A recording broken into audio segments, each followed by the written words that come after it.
Your fiancé. I saw him and just had to have him, so I stole him from you.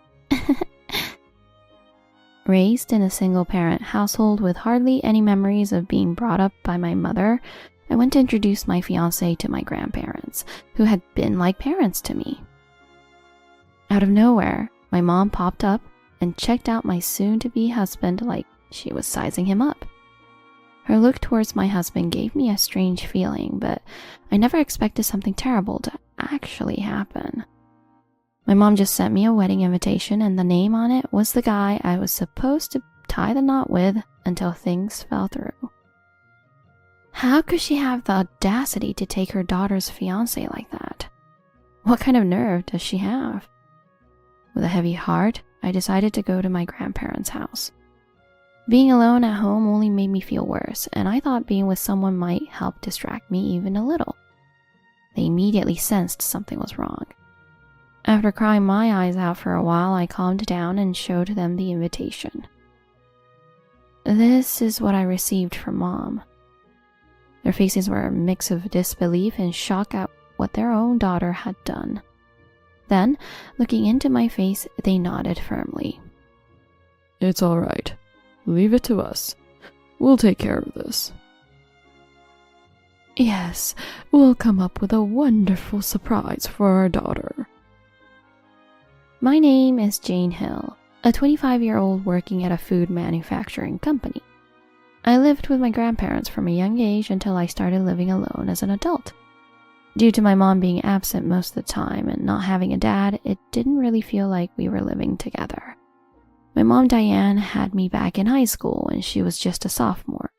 Her boyfriend at the time was also in the same grade. When she revealed she was pregnant, he said he wanted her to have an abortion. He was only 17 and wanted to go to college. Raising a child requires money, so he thought he would need to start working immediately after graduation. However, my mother refused to do that. She wanted to have the child she conceived with the man she loved. Her then boyfriend, who didn't want to take responsibility, abandoned my mother and started dating another girl. My mother's belly grew larger, and she couldn't stop feeling nauseous from morning sickness. She became unable to attend classes properly, and even when she could go to school, she would spend her time in the nurse's office.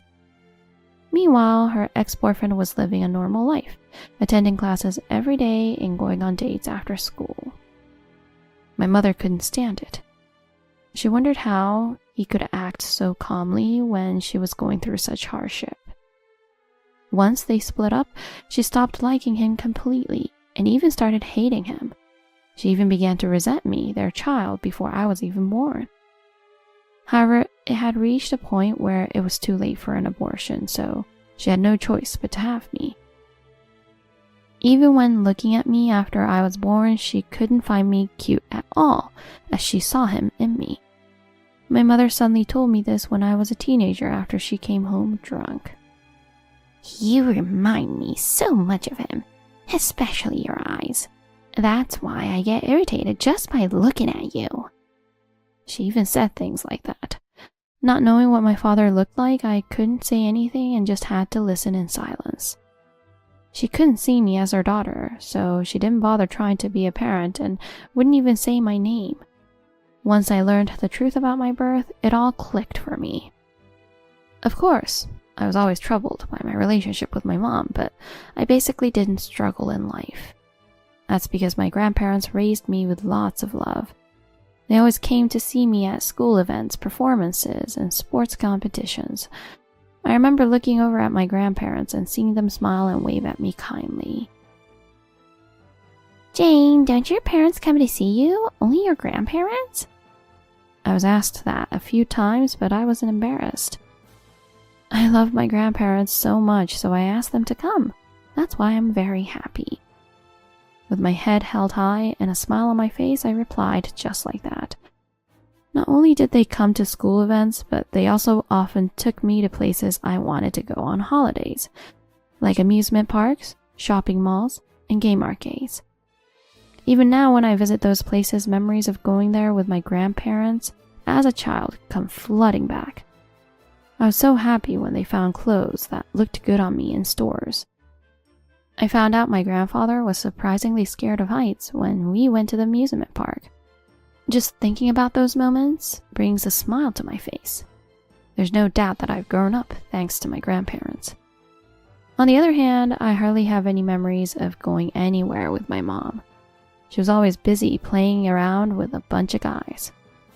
The term free-spirited fits her perfectly. She's now 42 years old, but looks much younger than her actual age. She could easily be mistaken for someone in her early 30s. That's why she often hung out with men younger than herself. She must have been staying at different guys' places. She would come home only once every 3 months. When I was in elementary school and especially small, it was once every 2 weeks, but as I grew older, she would come home less and less. But to be honest, I feel relieved when she doesn't come back because I don't really want to interact with her. On the contrary, when I come home and see shoes that seem to belong to my mom at the entrance, I feel restless. The smell of unfamiliar perfume and strong alcohol made me anxious. And socks scattered everywhere, bags thrown aside, the sound of someone rummaging through the fridge as if they were a burglar. When I know my mom is home, I head straight to my room. Even if I was hungry, I wouldn't eat until after she had likely gone to bed, past midnight. She wouldn't come to my room, but I knew I would be bombarded with complaints if we ran into each other in the kitchen or the bathroom.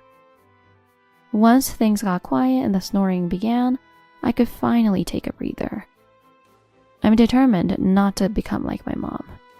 I made up my mind around middle school and have been very cautious about relationships ever since. Finally, I found a partner with whom I am considering marriage. His name is Kevin Owen, a man 2 years my senior. We met through a friend's introduction. He's serious and honest, so I'm sure he'll be a great guy for you, Jane. I hadn't had many opportunities to meet new people since becoming a working adult, and being naturally shy about relationship, it took a while for me to find a partner.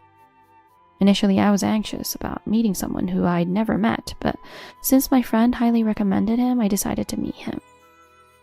When we first met, I was impressed by how serious he was. We made plans to meet up after work, and he arrived looking spiffy in a smooth shirt and jacket, with a nicely done tie and straight posture without slumping. It made me think he's a pretty neat and put-together person. He was also very passionate about his work. He spoke with sparkling eyes about being entrusted with a significant project and being expected to advance in his career by his colleagues. It was so clear that he loved his job. His dedication to work, his seriousness, his kindness, and our compatible conversations drew me to Kevin, and I was the one who confessed my feelings. Our relationship progressed smoothly, and about a year, Kevin proposed to me. Of course, I nodded in agreement. I believed that since he had been sincere throughout our relationship, we could live happily even after marriage. Though we are still engaged, we decided to introduce each other to our families. First, we planned to introduce Kevin to my grandparents. Since I didn't have a dad and my mom was hardly ever home, my grandparents were essentially like my parents. I was really uncomfortable explaining it to him since I almost never used the word mom. I thought it was best to just not mention that she was a bit promiscuous. Kevin didn't bring up my mom, perhaps thinking her absence was due to being busy with work. Since he didn't look puzzled, I breathed a sigh of relief. Then the day came when I took Kevin to my grandparents' house. Even though I had started living on my own, I would come back several times a month, so it didn't feel like it had been a long time. Welcome. Glad you could make it. We've been expecting you. Please come in. They welcomed him with gentle voices. It seemed to relax him until he rang the doorbell. His body had been stiff, but it returned to normal as we entered. As we headed to the living room, I noticed my favorite cookies from childhood on the table along with some coffee. Jane has always loved these cookies. Whenever I'd say she could pick out a snack at the supermarket, she'd always choose these. Is that so? Jane actually told me about these cookies and I've come to like them too. It was so weirdly funny when Kevin, who I only met as a grown-up, joined in on my chats about old memories from when I was a kid. So today... As my grandfather started to speak, Kevin tensed up again. The normally smiling eyes of my grandparents suddenly became sharp, but only for a moment. Yes, today I'm here to ask for your blessings to marry Jane. Before he could finish, my grandparents' faces softened again, waving their hands in front of their faces as if to say formalities were unnecessary. Of course, we have no objections. If Jane chose you, you must be the right one. Yes, we believe you two can build a happy life together. Hearing this, Kevin expressed his gratitude. The atmosphere lightened, and we spent the time in cheerful conversation. My grandparents brought out an album and started talking about my childhood while flipping through it. Who is this? He pointed at a photo. It was taken on my first day of elementary school with a school's sign in the background. It showed me and my mom. I remember my grandparents were the ones taking the photos. My mom hardly ever took photos with me. It seemed she had no intention of taking a photo that day, but after being reminded that these moments are worth capturing, she reluctantly agreed to the photo. Neither of us were smiling. I looked tense, and my mom had a sulky pout. There was an awkward distance between us, making it look like two strangers were uncomfortably posing together. Oh, this girl is... Before my grandparents could finish, the sound of the front door being roughly slid open echoed through the house. She must have noticed a pair of men's shoes that weren't my grandfather's. The sound of footsteps approached quickly. I hadn't expected her to come today. I frowned, unable to predict her behavior. My grandparents, who hadn't been informed of her visit, were surprised by the sudden noise. She just had to come and ruin our peaceful moment. Diane, I've told you to open the door more gently. Oh my, who's this? Grandmother was trying to caution Mom in the living room, but she wasn't really listening. Instead, she started sizing up Kevin, who was sitting next to me. Oh, I'm Kevin Owen, Jane's boyfriend. He introduced himself, though he looked a bit confused. I'm Diane, Jane's mom. You're her mom? I bet he was caught off guard by how young she looked, his eyes going wide. But my mom, she was giving him the side eye, studying him like a snake, getting ready to attack. What are you doing? Stop it. It's rude to stare at someone you're meeting for the first time. But she didn't listen and kept staring. And there was something about her behavior that gave me a terrible feeling. It couldn't possibly be that she, as a mother, was assessing whether I was suitable for her daughter. That greeting she gave to Kevin earlier was so cringeworthy. It was like she wanted him to see her as a woman, not a mom. I had to resist the urge to step in between them. It's okay. Kevin is trustworthy, so no need to be weird about it. I repeated this to myself several times to maintain my composure. However, a few days after the greeting, the unthinkable happened. I'm sorry. I want to call off our engagement. I can't marry you, Jane. I was relaxing in my room when he called, and without even a hello, he dropped this bombshell. My mind went blank. Why? I kept mumbling, but he just kept apologizing and avoiding my questions. I can't accept this all of a sudden. Let's meet and talk about it. All I got back was an apology. I'm sorry. Please don't contact me anymore.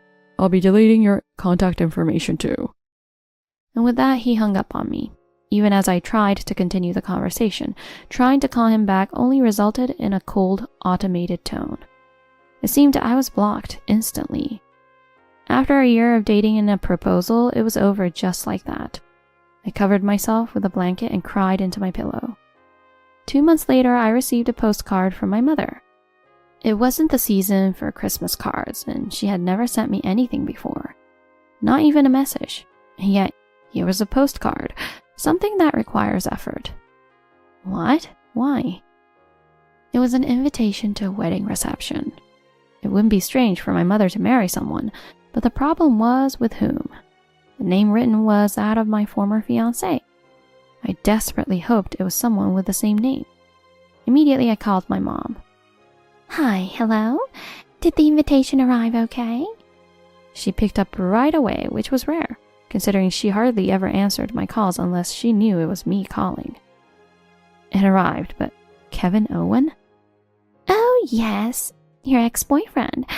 I saw him and just had to have him, so I took him. Sorry. She didn't care at all and just stomped all over my heart with her words. Apparently, while I was in the bathroom that day, she had secretly asked for his contact information. As a mom, I just wanted to be informed if anything happened to my daughter. That's how she got him to exchange numbers. What does it mean to be a mom anyway? She hardly had any sense of it despite claiming otherwise. And so, after some aggressive pursuit from my mother, Kevin fell for her. Oh, you have to come to the reception, okay? Don't want any empty seats. After saying that, satisfied, she hung up. Any lingering feelings I had vanished, or rather I was forced to let them go. There was no way he was coming back to me. After calming down a bit, I decided to go to my grandparents' house. Being alone at home only made me feel more depressed, and I thought being with someone might help distract me even a little. My grandparents seemed to notice right away that something was different about me. Upon entering, they served coffee and the usual cookies. As I took a bite, tears began to flow uncontrollably. Remembering the conversation about these cookies with him made me break down. My grandparents comforted me, rubbing my back until I stopped crying. This is what I received from Mom. After I was finally able to talk about it, I showed them the postcard and told them about the phone call. It seemed they hadn't received one, and their expressions turned to shock. I can't believe it. Diane, what a terrible thing to do. It must have been hard for you. We also have to take some responsibility for letting things get this far with her. They muttered in a low, angry voice, and then peered into my face and nodded firmly. It's okay. Leave the rest to us. We'll go instead. Yes, we'll go and create a wonderful surprise for our daughter. They told me about what happened at the reception when they returned. Dressed in formal attire, they headed to the venue and presented the postcard I received, mentioning their names to the staff. The staff was puzzled because their names were not on the guest list. It turned out the staff went to check with my mom, the bride. Despite their names not being planned as part of the event, she allowed their attendance, thinking it would be nice for her parents to see. I'm sorry, but we only have one available seat. That seat was probably intended for me, not reserved for family members, but apparently as a guest of Kevin, the groom. No, that's fine. Only my wife will sit. Despite the staff's concern about making an elderly gentleman stand, my grandfather insisted that no additional seat was necessary. They had no intention of staying for the entire reception. My grandmother sat down and my grandfather stood behind her, surrounded by friends and work colleagues of the bride and groom. My mom's kind of a player, so she doesn't have any female friends. That's why the guest list is mostly guys. Shortly after the reception began, a video started playing on the screen, surprising everyone as it was not part of the planned program. This is not listed on the schedule, but we have a surprise video from the bride's parents. The bride and groom looked shocked and tried to stop it, but ended up watching as it started immediately. The video showcased my growth from a baby to adulthood, moving attendees to sniffle with emotion. However, the video abruptly changed, and the sentimental background music stopped, replaced with silent footage of my mother entering a hotel with a man. Scene after scene followed, each with a different man. It turned out my mother had relationships with multiple men besides Kevin. My grandmother compiled evidence into a surprise video. What is this? Stop it! Turn off the video now! She screamed hysterically, but the video kept playing. The celebratory atmosphere turned icy as people stared. What the hell? You were sleeping around with other men besides me? Kevin, who never raised his voice during our relationship, confronted her loudly. I was shocked to hear this. The situation already resembling a disaster worsened as the men my mother had affairs with, shown in the video, stormed in and started berating her. Unable to watch any longer, one guest opened the door to leave, and others followed suit, leaving the venue. My grandparents took this opportunity to leave as well. I can't believe this happened. Her anguished cry was heard as the door closed, but my grandparents didn't look back. Afterward, the remaining guests also left, effectively ending the reception. After that incident, Kevin and Diane's relationship turned sour, leading to their breakup. I never thought Diane was that kind of person. Why did I choose her over you? He contacted me once he unblocked me, but I sharply replied, "Aren't you a bit late in realizing that? Normally, one would immediately understand that a mom who makes moves on her own daughter's fiancé is no good." My words really hit Kevin hard. However, things only got worse for him from there. The fact that Kevin had switched from his fiancée, me, to my mom became known at his workplace. The bosses and younger workers used to really like him, but now they think he's a letdown, so he had to quit his job. I have since blocked his number, ensuring he can't contact me again. And Diane has found herself in an even worse situation. Among the men she was involved with, there was a married man whose wife is now demanding compensation from Diane.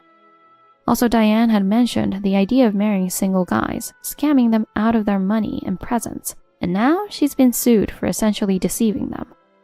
She thought about asking my grandparents for help, but they had already cut ties with her. Never involve us in your life again. We will not take care of you. If you come to our house uninvited, we will call the police. They sternly warned her and took back her keys. Of course, I have her number blocked as well. The last time I saw Diane, she had aged significantly, looking not only her age, but perhaps a decade older. To reassure my grandparents, I'm trying to live positively. I've learned to be more careful with love, but I still have hope of finding someone I can trust and eventually tie the knot with.